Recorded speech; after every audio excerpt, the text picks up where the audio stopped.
There's so many stories of young women and girls and even very elderly women as well being raped by these soldiers, being used for sexual slavery. There are so many accounts of women being taken from their homes.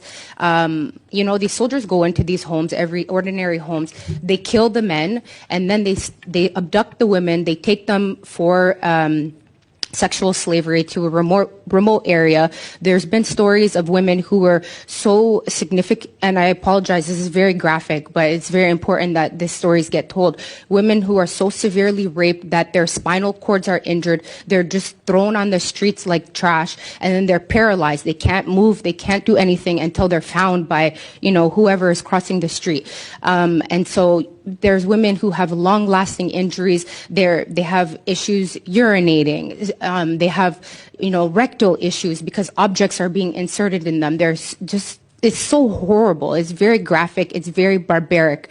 And this is just everyday life for these Tigrayan women. They don't have any medication as well. Many of them are obviously being impregnated. There's no such things as abortions because these doctors are not able to work. Like one of them mentioned, these doctors are dying themselves. They're starving. So these women, they don't have access to medication. They don't have any antivirals to protect themselves from things like HIV. So thank you. Well, and one of the things that when I hear that testimony is I recognize the trauma that we've already heard about and the need for Canada to support the Tigrayans as they recover from this, because there will be this long-term trauma. We do have a feminist international assistance policy, and from my perspective, we cannot say we have a feminist international assistance policy and then provide bilateral aid to a country that is responsible for some of these crimes. I would first like to say, and I think I'm speaking for the whole committee,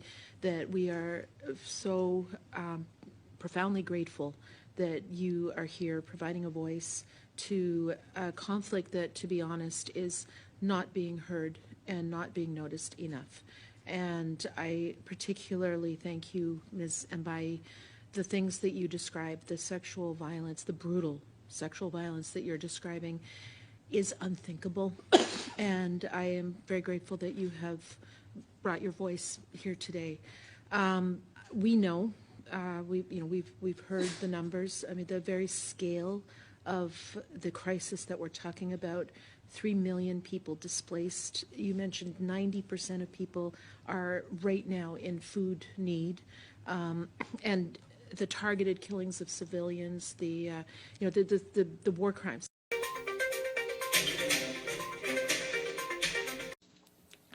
Today, the Food and Agriculture Organization also warned that farmers in parts of northern Ethiopia are in serious danger of losing the main planting season from June to August if they do not receive urgent support from the international community to sow their fields. FAO noted that this would further deteriorate the already serious food security situation in the region. FAO said that with the rainfall outlook foreseen to be favorable, the season offers a crucial and cost-effective opportunity to improve food availability across the region. And most farmers in Tigray have completed land preparation and are waiting for the onset of the rains. However, FAO warns that limited access to agricultural inputs, particularly fertilizers and seeds, is a major threat to the season. The Food and Agriculture Organization and its partners are seeking to mobilize $96 million immediately, focusing specifically on the time-sensitive opportunity offered by the government of Ethiopia to purchase fertilizers at cost price.